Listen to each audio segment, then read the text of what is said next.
I'm not finna keep letting them play with me. I want the money now. Heaven Lee. Yeah. Heaven Lee has come to the mic. Heaven Lee is on Nightlight Interviews. I am. I want to first thank you for being here and giving your time. I know you have something to say. We spoke. You said you had some things to get off your chest. Pretty much. You also said you wanted to educate. You also feel like it's your job as someone who knows and someone who's experienced some success in the industry. But you should also give back. Period. So Heaven Lee, where are you from? I'm from Jacksonville, Florida. And what brings you to Miami? A little bit of this, a little bit of that. A little bit of something that we know about, right? Yeah. All right. How'd you grow up in Jacksonville? Growing up in Jacksonville was a lot because I always been so feminine. Like even before I was who I am now, I was feminine as what they would call a butch queen or whatever. So it was kind of rough. I went through a lot. I fought a lot. I had a lot of issues, but. And how old are you now? I'm 33. Okay. And what were some of those issues that you had growing up being feminine? The biggest issue for me was the fact that people felt like because I lived a certain lifestyle, they felt that they were going to be able to like punk me or, you know, do stuff to me and I just wasn't going to respond to it. No. That's not how I was brought up.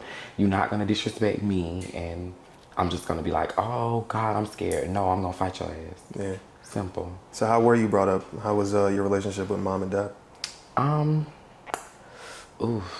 My mom it's always been spectacular. Of course, we had a few issues when she found out, you know, that I was gay first, and then when the transitioning came into play, you know, it was kind of like a rift between us, but we got past it. She's.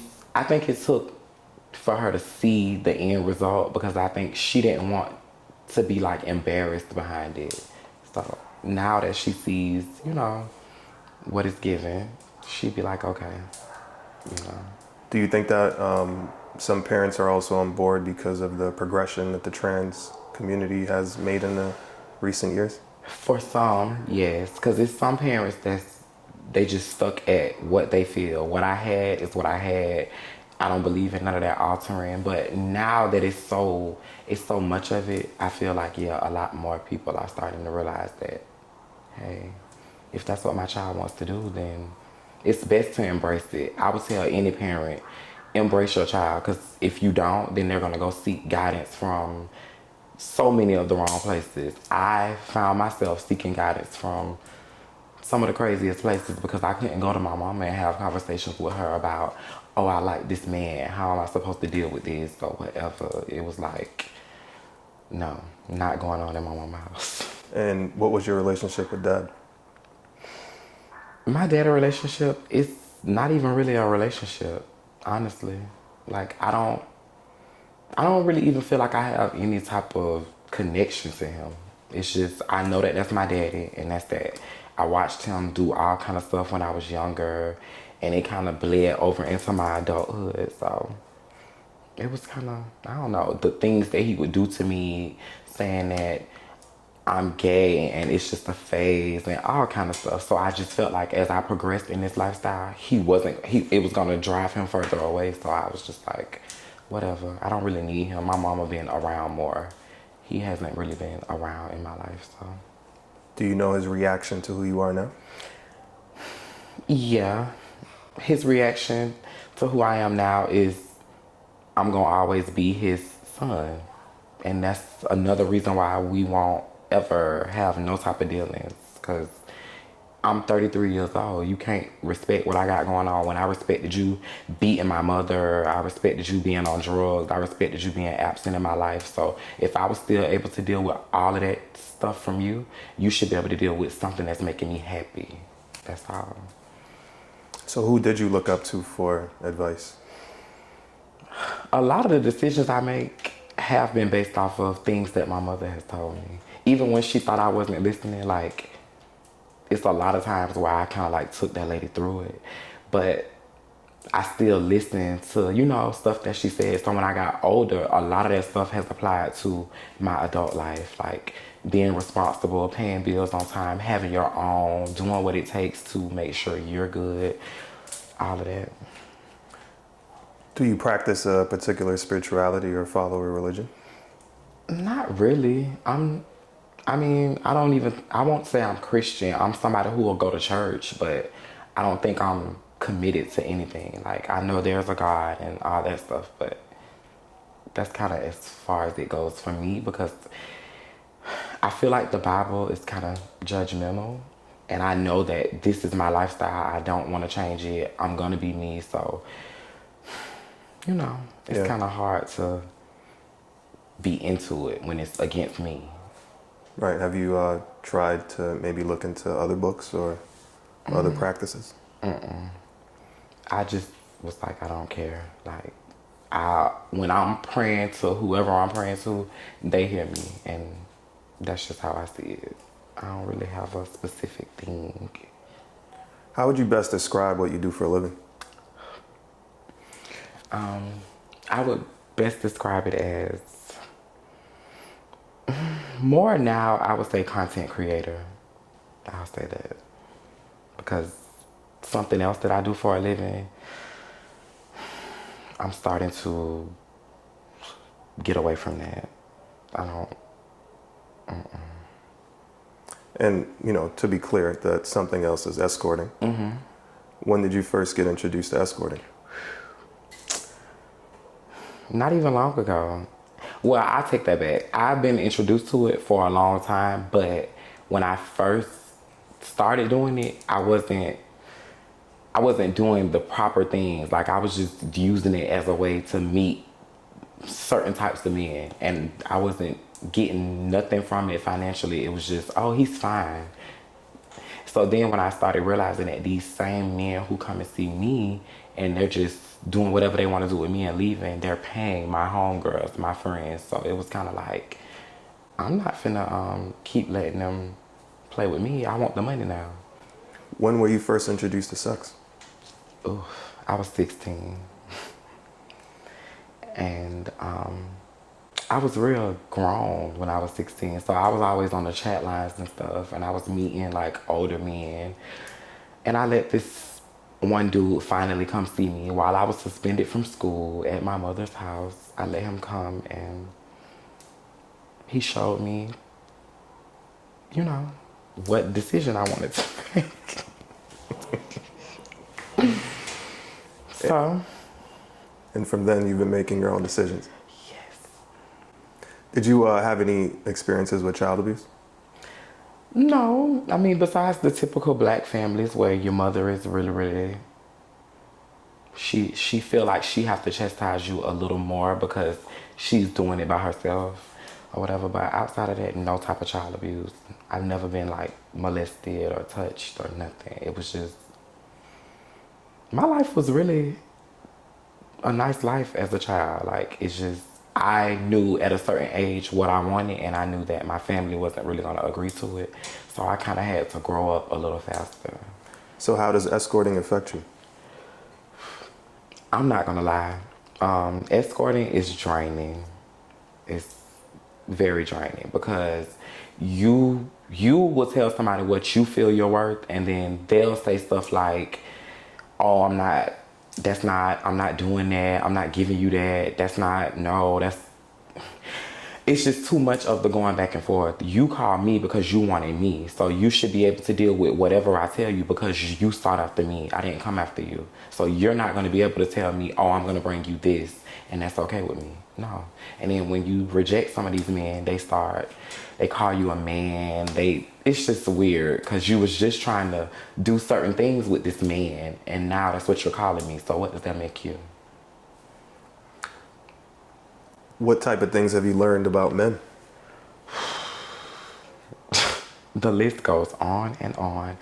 I started out the girl who gave men a lot of chances. Like, I was the girl who, when my friends would say, oh, I'm finna leave his ass because he cheated, I'll be the girl who'll be like, girl, I think you should try it again. I don't think you should just give up. That's a man. That's what men do. Because I had never really experienced it. But when I started experiencing it, I understood. Now it's like I kind of have zero tolerance for a man who's not moving how I feel he should move. We too old for me to be still trying to teach you. I can understand if you're trying to get to learn me, but if I still have to teach you basic stuff, I don't need to talk to you. I don't want no parts of you. You can go find you somebody who want to be in class and be a professor, because I don't. I want somebody experienced who know what they want, you know? I don't. So for the man watching this interview, what are some of the things you would suggest? Stop lying so much. You'll get so much further with some people if you just keep it real. Like, a lot of men feel like they have to lie because it's gonna run you off. No, what's gonna run me off is when you've lied to me about something and I'm going to bet about it, and then somebody else has hardcore evidence that what you said was a lie. So me, not every woman is like judgmental, and I understand that it's a lot that men have to deal with. It's also a lot that we have to deal with. So I'm understanding to a lot of stuff. Just be real. Even if you're my boyfriend and you cheat on me, be real. Say, I probably fucked up or something. You don't have to conceal it or try to hide it and then even lie about it even when I have the proof. Just tell the truth. That's like the biggest thing with me. Tell me the truth. Don't lie. Do you have a preference in men? I mean, of course, we all have a preference, but Miss Lee's preference, please. my preference, this is gonna sound so, I like thugs. I like street niggas. Like, that's what I like. Cause I feel like I've tried dealing with other types of men, but the way that I carry myself, I think it kind of intimidate them sometimes, so it'll kind of like push them away. I guess because I think I'm a little hood. So certain things, certain men be like, damn, like, that's how you gonna talk? Yeah. Like, I'm not the sensitive, oh, baby. That's not me. I'm more like, nigga, what's up? What we finna do? That's me. I like a man who can vibe with it. I like a man who I can ride around with and we listen to Young Boy. Like, you know, and it's not, he not looking at me like, oh, this just another hood rat. Because I'm definitely not that. I have my shit together, so it's not that. It's just, I'm staying true to who I am. Mm-hmm. I'm kind of hood. What type of men generally are attracted to you? Hood niggas. Hood. It's a perfect marriage. Yeah, it's weird because I always wanted to like be the dope boy's girlfriend. That's crazy as hell, but that's just what I wanted. Like, I wanted the nigga that sell drugs and scam, and he just make money and we just hang out. We be in the streets, we be in the club. I like that. Why do you think you like that? I don't know. I think that's the type of man I've always been attracted to. And when I got older, I kind of was like, I'm gonna try some other stuff because maybe this ain't for me. But everything else that I tried, it was a no. Like, I wasn't attracted to the man. Like, he may be attractive physically, but when it comes to the vibe, it was kind of like, he's boring. He want to sit in the house and watch Wentworth and stuff like that. Right, it's not what you grew up with, right? No. Those aren't the influences No, I grew up that you had. I grew up in a Moesha and living single house, not Matlock. That is so childish. So talk to me about your transition. When did you start the transition? Okay, so my transition, it's really been off and on because I was in trouble a lot. Like, I've been in and out of prison, jail, all kind of stuff. OnlyFans changed my life, literally. So my transition kept getting put on hold because I kept going to prison, and at the time you weren't able to get your your hormones while you were in prison. This last time I went to prison, I went in 2015 and I got out in 2018. The entire time I was in there though, I had a letter from my doctor. So I was able to get my hormones. So basically 3 years of just baking, basically, on hormones. So when I came home in 2018, it was kind of like, okay, this is it. I'm officially finna do it because I'm done with all of this jail stuff. I'm really over it. And I started asking a lot of questions. Like girls that looked a certain way, I used to, reach out and I'd be like, hey, what's up? I'm just trying to figure out what da da da da. And that's how me and Brandy got to the point that we're at now, or whatever. But, So what kind of stuff did Brandy, who's a friend of the show, what kind of stuff did she teach you? oh, so much. I mean, you remember the story. It was kind of like we had only saw each other in passing because she had heard and she saw so much outside stuff because I was associated with this group of people called the Glamours. And we were some destructive ass people. We was kicking ass and taking names later. So we kind of had a reputation for just being drama out. Brandy is the total opposite of drama. She don't have no patience for it. So she kind of like straight, like we never really had the opportunity to get close until we went to a gay pride event in Orlando and she came.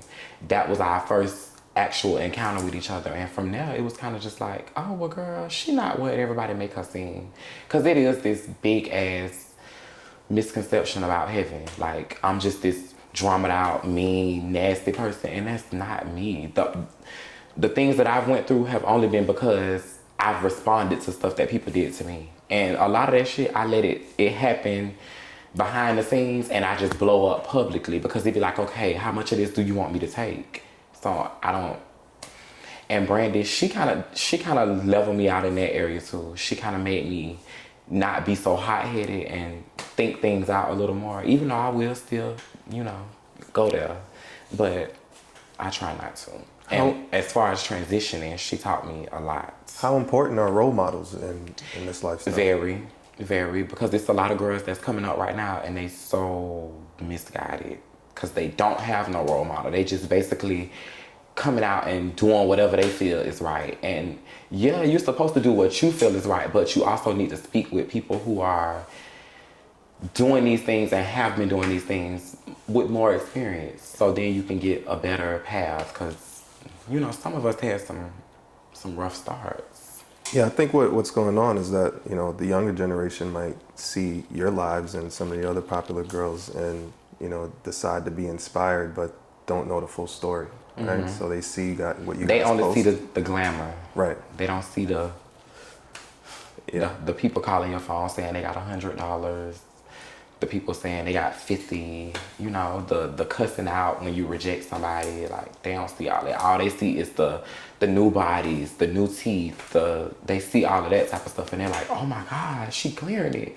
This all I gotta do? No, baby, it's a lot that goes on behind the scenes. So when did you start your physical transition?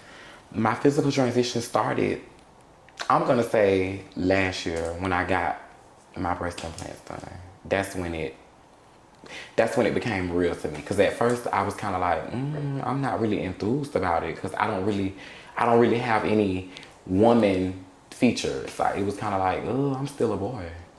But then I went and got my titties done. Of course, Brandy was with me, and it was like when I woke up from the surgery and I looked down, it was like, I'm a woman now. Like, yes, I got my titties. So from there, it kind of pushed me to start doing stuff like getting laser, getting my body done, like taking better care of myself.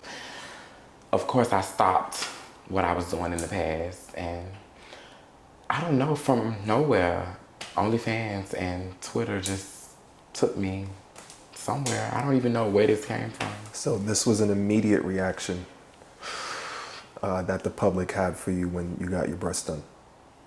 Oh, well, not immediate, because I kind of had already got the public attention before I got my breast done. But it was like, it's like, just like with a house, when you start enhancing it, it goes up. So it makes people be like, oh, well, she working hard, because now she, now she got her titties, now she got body. So it was like, I knew that I was watched. So now I'm like, okay, I gotta do everything the right way. I gotta do everything. I gotta follow the proper steps, because I want to keep these people attention. Like, I really wanted to keep these people attention because I didn't want to go back to my old lifestyle. I just didn't want to do it. So at what point, excuse me, so at what point did you start to feel like this was becoming, you know, what you would do on a full-time basis? When I first started, and it was like so much money.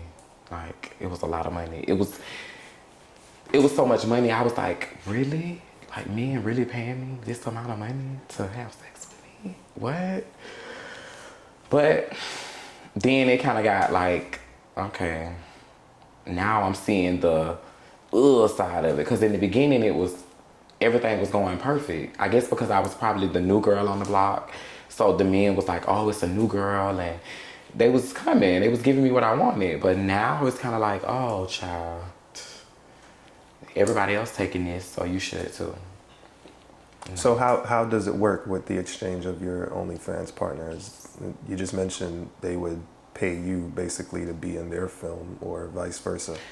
Okay, so I've had a few dudes who wanted me to be in a video with them, so they'll just pay me. But overall, if I have to be 100% real right now, I usually pick the boys that I do videos with. So I'm not gonna come into it reaching out to you, coming in your DM, and I'm not gonna say, oh, but you gotta pay me. If it's a boy who's giving the aesthetic that I want, even if he doesn't want to show his face, I'm perfectly fine with that as well, because I understand you may be attracted to this, but you know, it's things that you may have to keep that from. So I get that. I pick them, so I don't never really charge a dude who does a video with me. Yeah, he's curating, helping you to curate. He's helping me make way more money than the amount of money that he's gonna give me right then. So, what have you noticed about your fan base? What do they like? My fan base is all over the place. They want me to do all kind of stuff. They want me to have sex with girls. They want me to have sex with other trans girls. They want me to do stuff with femboys. Like, they want me to do everything. But overall, my fan base they like the nasty, because I'm nasty. So, where's your fan base off of OnlyFans? Where's your biggest fan base off of OnlyFans? What do you mean? What is it? Like, other than OnlyFans, where do you spend most of your time on social media? Twitter and Instagram. I just, like, out of nowhere, I just blew up on Instagram. I don't know where it came from. Like, it was one day I had 5,000 followers, and then I look up again and I got 20,000 followers. And I was like, where did this come from? You know, there's a lot of trans positive pages as well as trans hype pages. I'm really cool with one of them. Who the Baddest TS.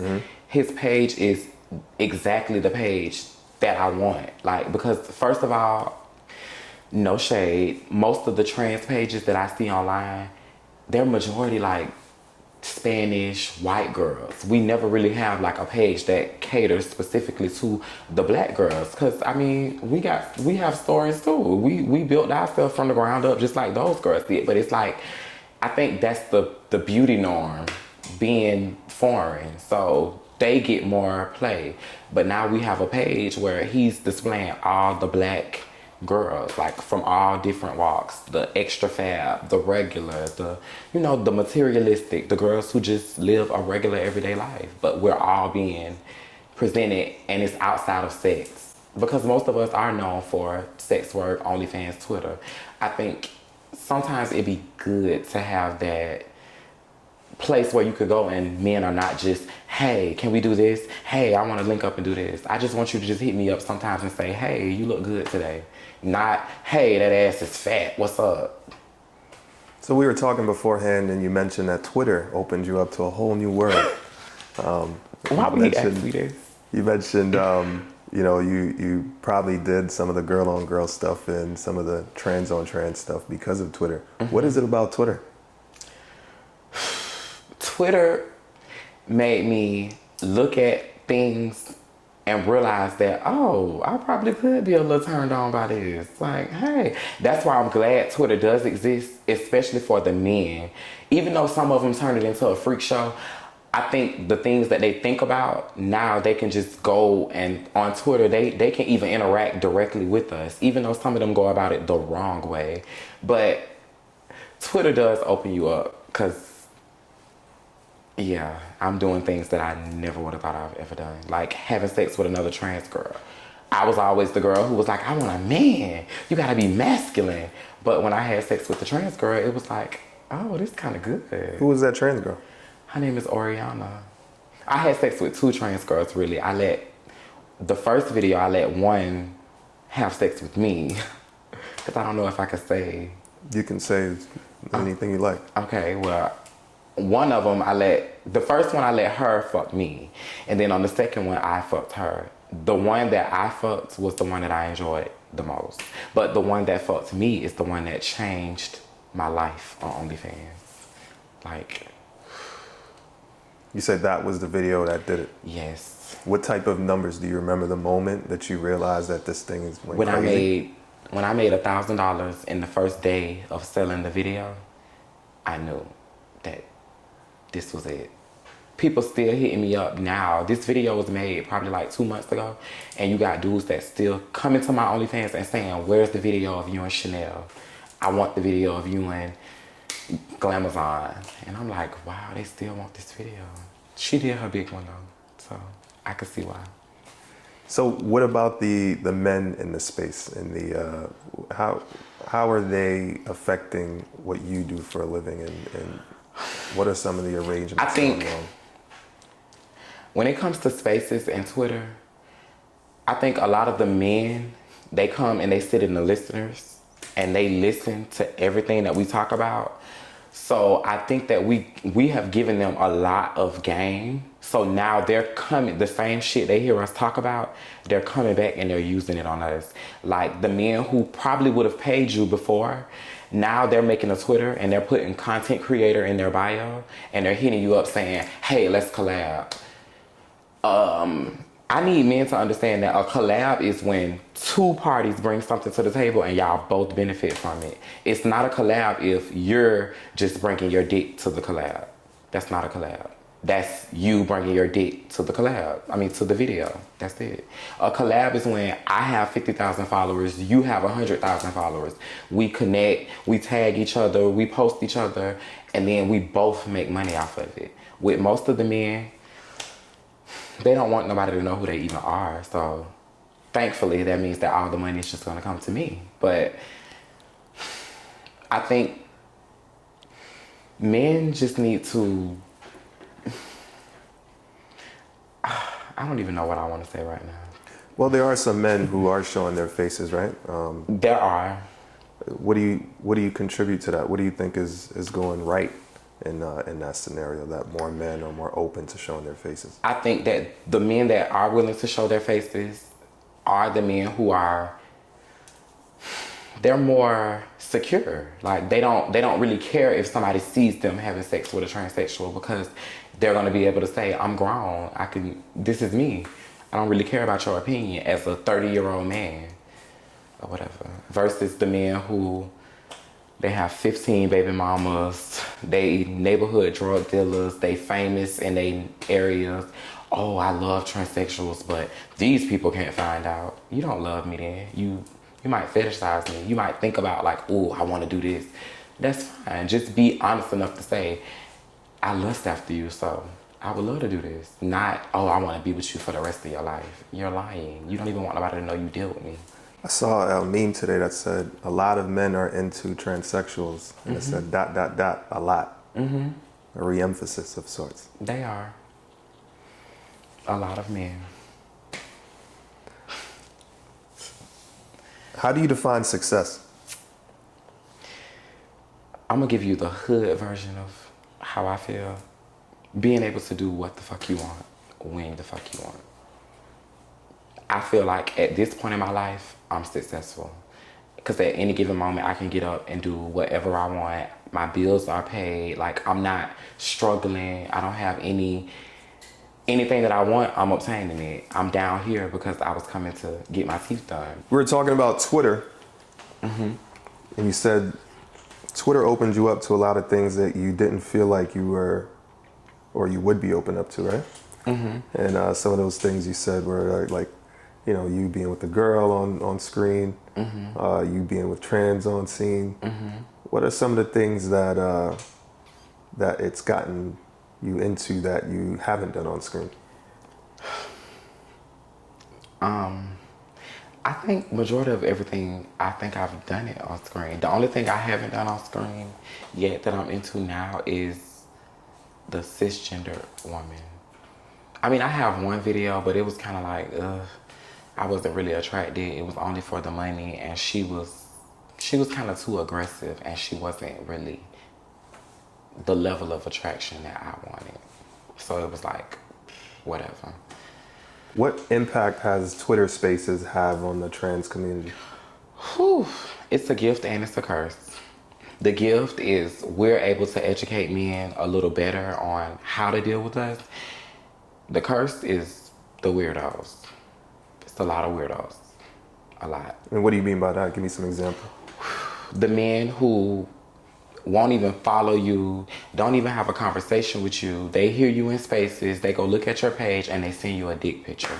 They send you a video of them playing in their ass. They send you a video of them jacking off, nutting everywhere. And it's like, we haven't even had a conversation, sir. Like, you didn't even like something on my page, and the first thing you do is send me your little shriveled up penis. Like, why? I understand that I'm putting myself out there, but do I have to be okay with that kind of stuff? I don't.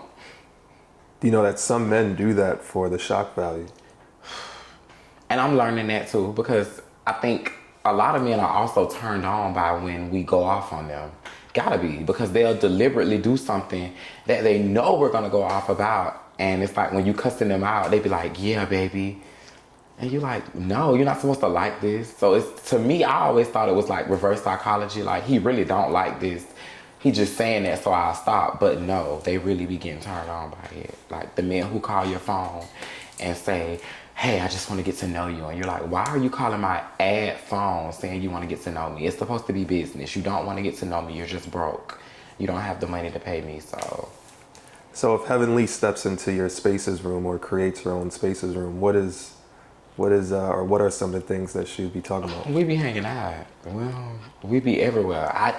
I just don't like all of the drama. I don't like all of the he say, she say. I mean, I have a little messy in me sometimes. So when the girls want to go back and forth and argue, I be okay with it. But overall, I like my spaces to kind of be like a chill vibe. Like, I want you to come in here and we all just talk about whatever. We not talking about how this girl video look. We not talking about who fucked this person raw. We not bringing up nobody. We just all talking about stuff that's going on in our own life. Like, a lot of people, they use spaces for so many of the wrong reasons. Twitter is used for the wrong reasons. Girls are on there trying to find love and relationships, and these men are on here to do content. They're on here to fuck all the bad bitches. They're not trying to lock in with one. You might be bad, but it's always somebody better than you. So that's just how men operate. What would your friends say about you? Whew. I don't have many friends.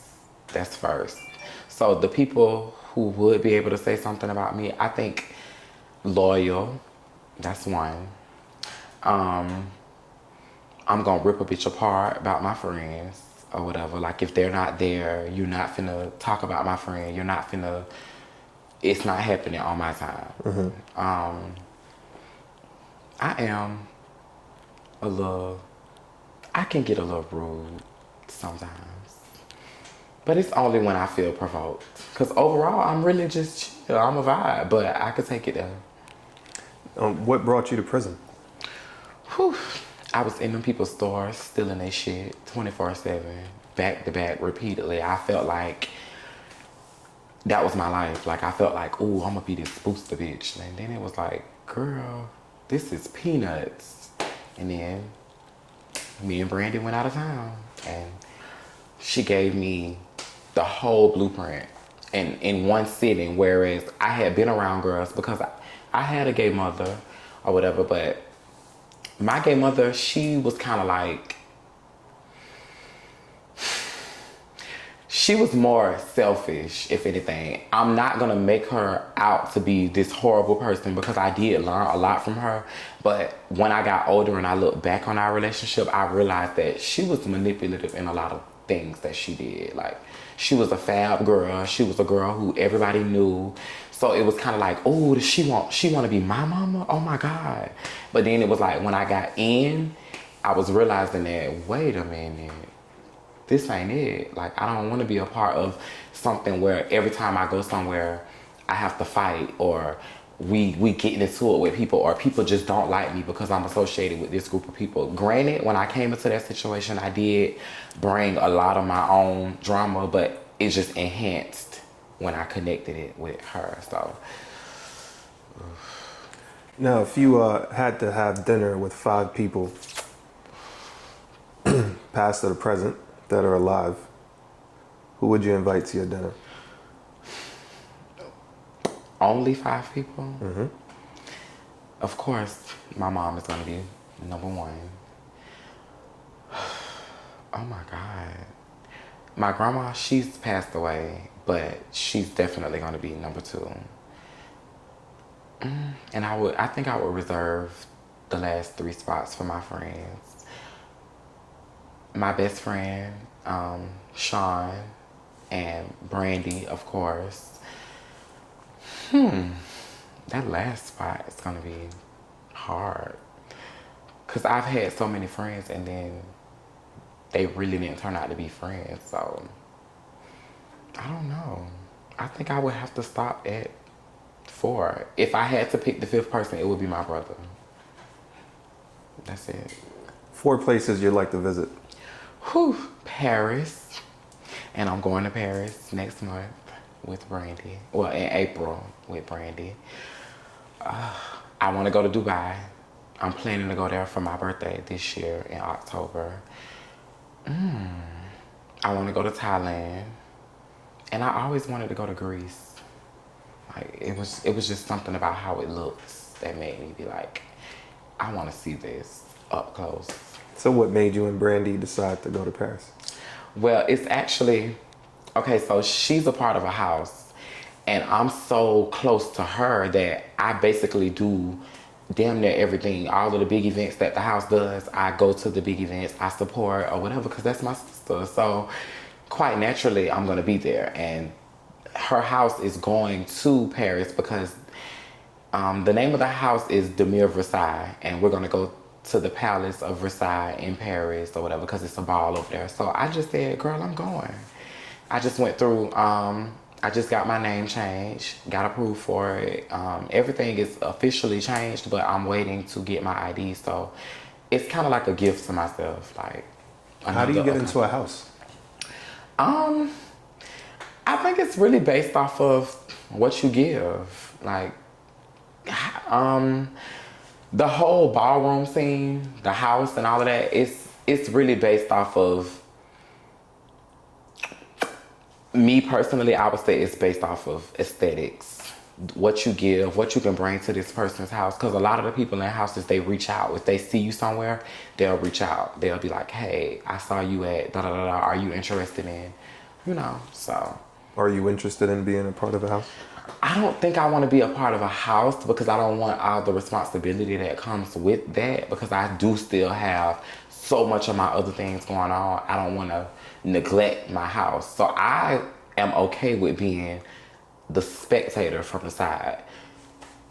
I like what Brandy House give, like the whole vibe, the whole atmosphere. When I'm around, they don't make me feel like, because I'm not a part of their house, they don't make me feel like that. It's kind of like, girl, hey, we know you Brandy's sister.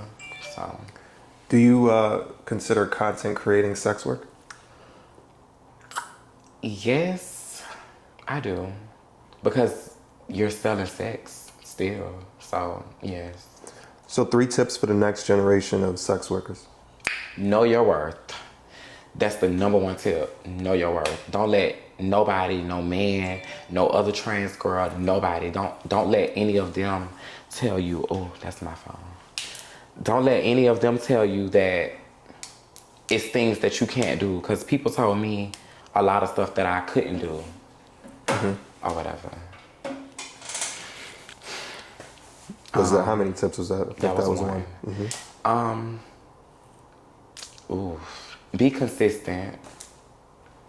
Like, don't just start it and then do the bare minimum. If you're gonna come into it full throttle. Come into it with a plan. And the third part is have an exit plan.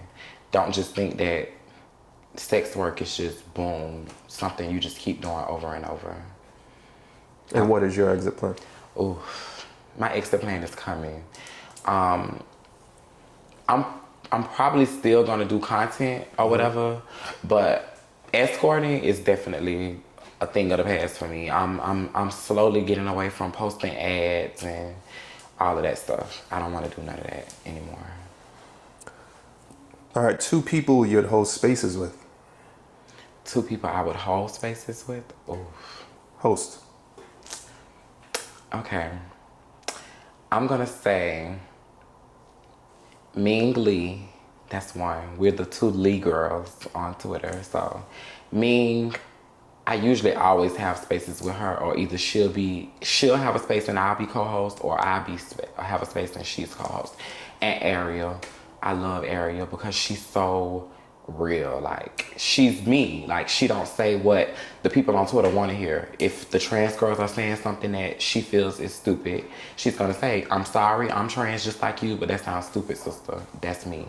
I can't agree with something just because we're in the same lifestyle. If it's stupid, it's stupid. Like, all of the attack on DL men on there, I don't agree with that. I just don't. If you don't like DL men, just stay away from them or kick them out of your space. That's why you have the control. You kick them out, you remove them. When boys come in my space that I don't want to be a part of, I remove them. I'm not going to sit in my space and argue with you. Why? It's my space. What would the name of that space be called? My space? Yeah, what Ming Lee and Ariel. Ooh, we be having all kind of things. With me and Ming Lee, it would have something to do with content creating because we're both really into our content. So it would always be like content creator one-on-one, or sometimes we make weird names because we want men to come in the panel. So we might say, something like who got the biggest dick or something like that. Now, if you had one word to say for the rest of your life, what word would you choose to say? One word to say for the rest of my life? Wow, one word. This is gonna be so funny. One word? Well, it's really 2 words. It has to be one word. Shit. Why that? Because when anything is really, really good to me, when I'm at the peak of what feels good, that's the first thing I say. It's always like, oh shit. So I would have to say shit because that's the word for me that just means euphoria. Like, All right, talk to me about your journey to do this interview. Because initially,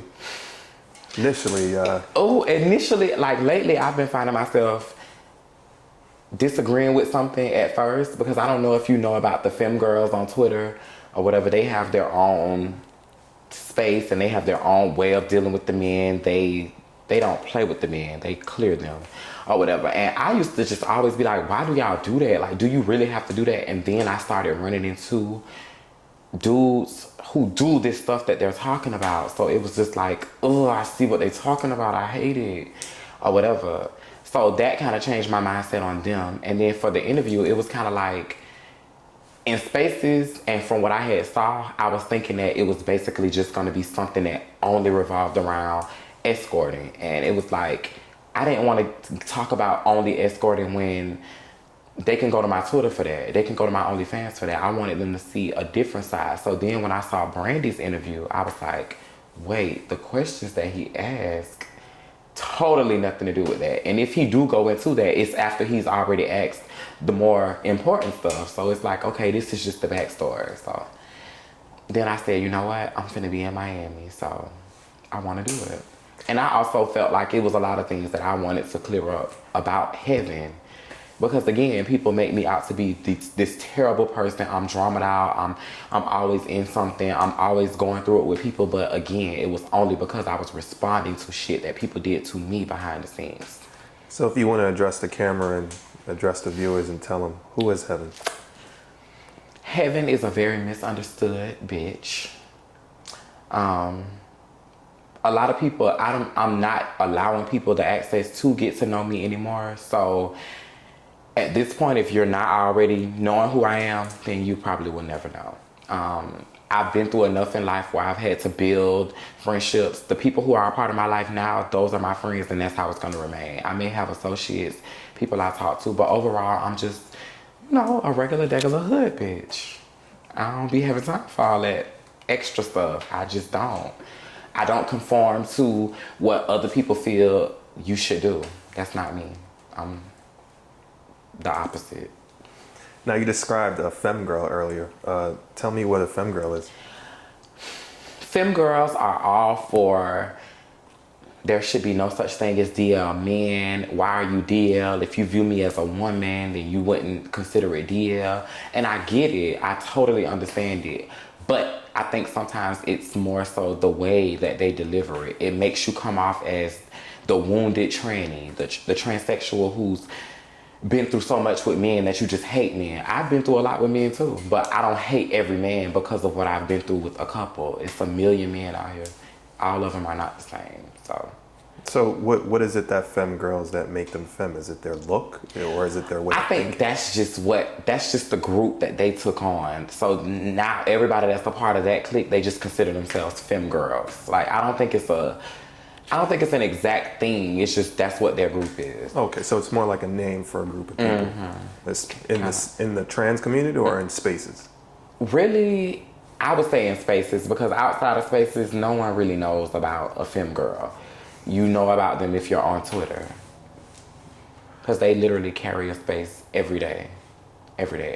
So, well, I want to thank you for giving up your time again to come and talk to the people and address some things you wanted to get off your chest. Mm-hmm. Is there anything that you would like to say to, anyone watching? Subscribe to my OnlyFans. Follow me on Twitter and Instagram. And make sure y'all follow Nightlight Interviews, because he changed my mind. So, hey. Big ups to you, Heaven Lee. Period. Much success. Oh my God. It's a wrap. You killed that, man. You killed that. I don't think I killed it. I'm going to have to see the end. Nah, I'm telling you, you killed it.